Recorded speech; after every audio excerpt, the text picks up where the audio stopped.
Influencers. They are so powerful in the marketplace now. Somebody you follow on TikTok or Instagram or any social media develops an intensely loyal following, and then the money they make is, as an influencer, getting paid by companies to tout their stuff. And there's even formulas now that advertising departments, marketing departments at companies use to figure out what is the value of this influencer or that one or the other one. And it's so formulaic, they know they're worth this much for this mention and this much for that mention. This person's worth this much less and this other person costs that much more. Because companies are finding that influencers, in many cases, may be more effective at getting people to buy something from a company than traditional advertising because of that human connection that happens. One of the industries that is doing this, and by the way, I've talked about, side thing, I've talked about how many people got ripped off in crypto by celebrity endorsements through influencer kind of channels. And now the feds are going after some of these people. I shared with you before some of the people that are now in trouble with the feds for having touted stuff they knew nothing about that ended up costing people real money and tokens, and crypto tokens that were scams. And people's money's gone. So enjoy an influencer. Be careful taking their recommendations because they're bought and paid for so many products and services. The Wall Street Journal just did a story about how this has taken the moving industry by storm. That movers are moving important influencers for free, and one's not as important at big discounts, for them to then post all over social media about, hey, I used the greatest mover in the world. These people were something else. You should be using them to do your move. And so the movers are finding this really works for them. And then people will move within these movers, and gosh, all kinds of things go wrong.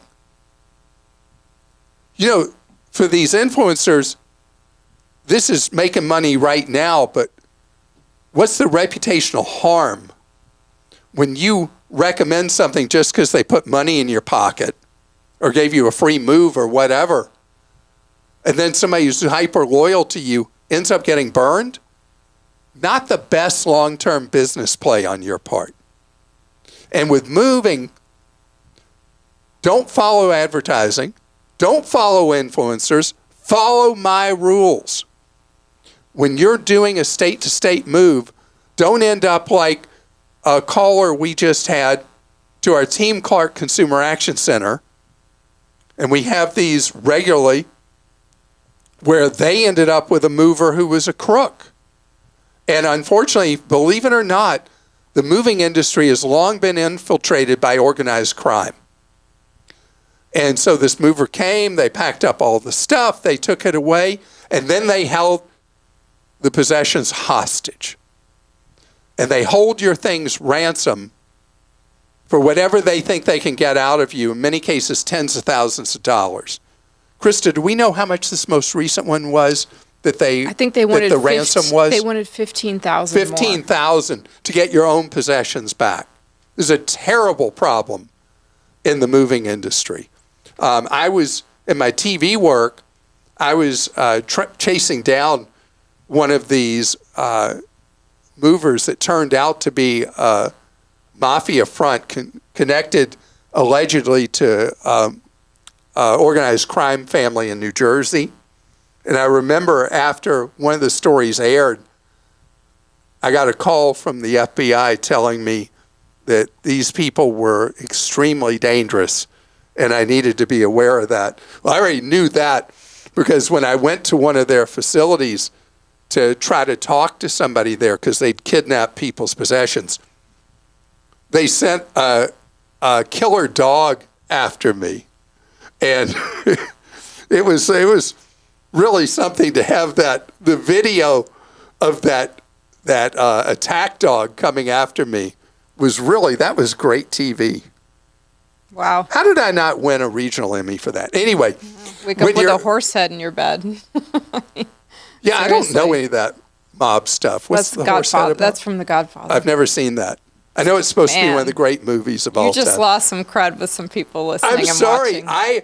I am a very dull man, and I know nothing about popular culture.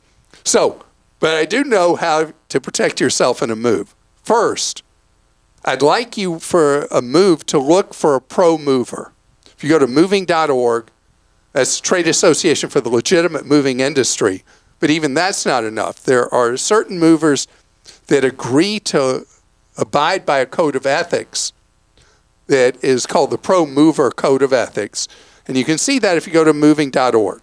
That's number one. Number two, your move estimate needs to be what's known under federal law as a binding estimate. Now, you're not going to believe this. In the moving industry, if you receive an estimate and you think that's the price, it means nothing.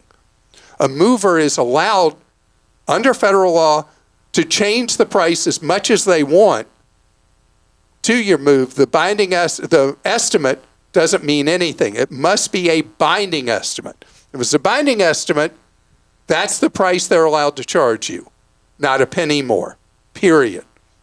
Second, you must buy insurance to insure your items.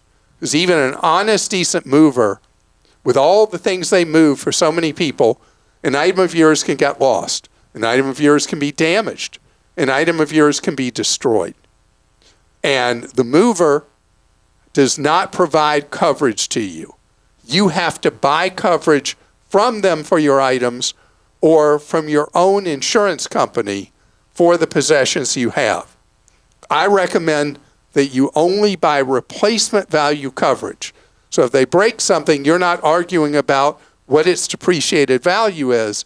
You don't have that item anymore. It's not usable anymore. They give you the money to buy a new one.